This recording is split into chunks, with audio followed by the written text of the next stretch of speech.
Ce n'est désormais plus un secret, Bruno Retailleau va donc quitter la présidence de la région pour se consacrer à son mandat de sénateur. Sa succession a été décidée ce jeudi soir, aux grandes dames de son premier vice-président, François Pinte. Jean-Michel Naga. Il était le fidèle bras droit de Bruno Retailleau depuis 2 ans, mais ce n'est pas lui qui assurera la succession. Hier soir, la majorité régionale a désigné Christelle Morancet, l'élue sartoise, une femme, jeune, un choix d'avenir, selon les propres termes de François Pinte. Il n'y a pas d'injustice là-dedans.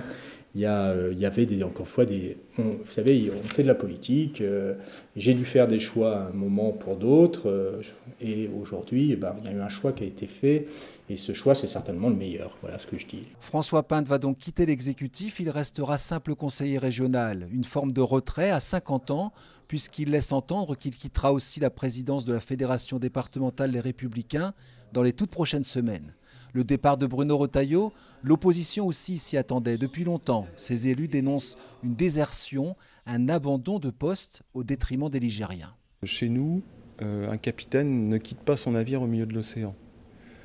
On a un président de région qui s'en va après 2 ans, en plein transfert de compétences de la loi NOTRe, en pleine création de nouveaux services pour la région, au service des Ligériens, au service des entreprises et des collectivités locales. Et tout ça, ça va entraîner d'abord du retard dans les projets au service de la population. Sauf coup de théâtre, Christelle Morancet sera donc élue à la tête de la région le 19 octobre. Pour se consacrer entièrement à ce mandat, elle a pris 2 engagements. Elle abandonnera la direction générale de son entreprise et ne se présentera pas aux prochaines élections municipales.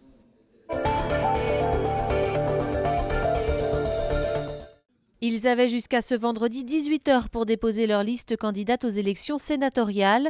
En Loire-Atlantique, 5 sièges seront à pourvoir le 24 septembre prochain. 4 sénateurs tenteront de reconquérir leur fauteuil. Les socialistes Vaugrenard et Meunier, Ronan Dantec, désormais d'hiver gauche, et Joël Guerriot de centre droit. À droite, André Triard, sénateur sortant, a perdu le soutien des Républicains, mais il a tout de même décidé de se présenter avec sa propre liste. Les Républicains lui ont préféré Christophe Priou et Laurence Garnier. Autre liste, celle du Front National avec Alain Avello, la liste Seine-Atlantique de Dominique Hanné. Enfin, Valérie Sauvia-Duvert représentera La République En Marche.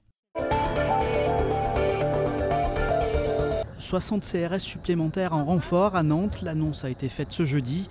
Ils seront en poste à partir du 19 septembre et ce pour une durée indéterminée. Ils pourraient toutefois être déplacés ailleurs en France en cas d'événements exceptionnels. En début de semaine, 34 policiers mobiles avaient été déployés, notamment dans le secteur de la place du commerce, avec pour mission de sécuriser en particulier les transports publics. Leur mission doit prendre fin ce week-end. Ce vendredi, c'était l'inauguration du Média Campus à Nantes. Installé dans le quartier de la Création, le bâtiment abrite l'école Sciencescom, l'agence Alphacom, mais aussi Télé Nantes. Un lieu unique en son genre. Près de 600 personnes sont venues le découvrir. Claire Villalon. C'était l'effervescence ce vendredi au Média Campus. Et pour cause, ce lieu unique en son genre organisait son inauguration. Cet espace de 5000 m² héberge désormais l'école d'Annecy Sciencescom, Télé Nantes, des entreprises spécialisées dans la communication, mais également des associations. Un projet longtemps attendu. Ça fait des années que nous attendions, que nous construisons ce bâtiment et le voir enfin réalisé, c'est absolument fantastique.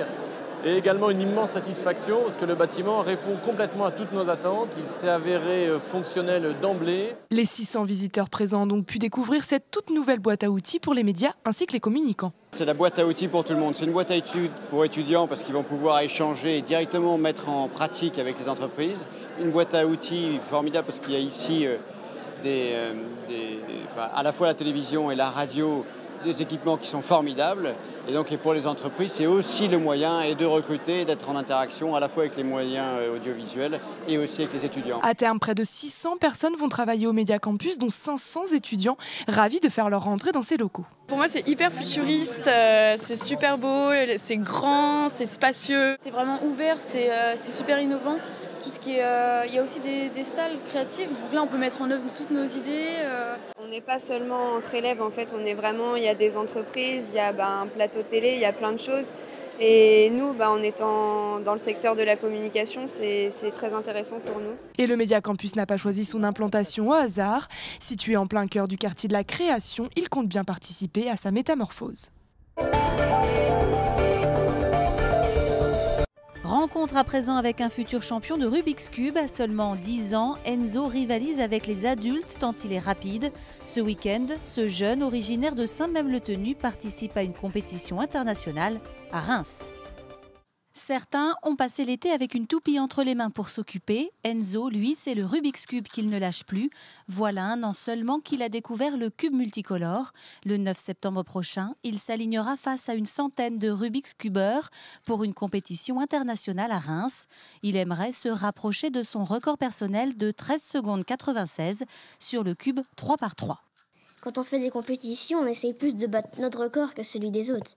Enfin, on se donne des astuces entre nous avant de faire notre cube, mais on se bat contre nous-mêmes, pas contre les autres. Il y a de la rapidité, puis il faut aussi qu'on réfléchisse en même temps, donc j'aime bien. À 10 ans, le garçon a maîtrisé en quelques mois 50 formules différentes composées chacune d'une douzaine de mouvements. Son père, qui l'a initié, n'en revient pas. J'avais un Rubik's Cube qui traînait dans le bureau depuis pas mal de temps. Et puis ça a commencé à l'intéresser l'année dernière.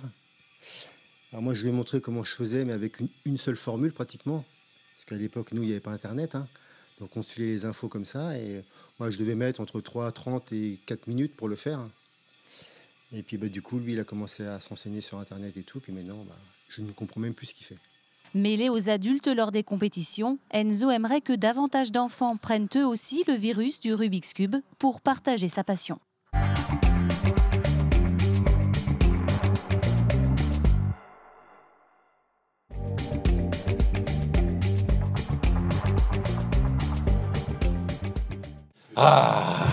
Finalement. Pour soulagé qu'il soit fini? Je suis très content. Quand j'ai arrivé à Nantes, je savais que pas prendre grands joueurs, Neymar, Mbappé. Et donc, c'est venu ainsi. Parce que j'ai voulu, encore une fois, travailler beaucoup.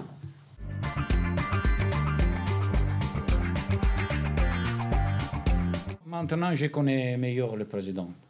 2 mois avec lui, je connais meilleur et je pense que lui connaît bien moi. Et donc, je pense qu'il va améliorer toute la chose, ensemble, à parler, à faire la chose. Et toute la chose, c'est pour construire quelque chose de bon ici. Nous avons un président qui aime beaucoup le club et il veut faire beaucoup de choses. Donc, c'est important qu'on ait la philosophie de le club, qu'on ait la philosophie de le président.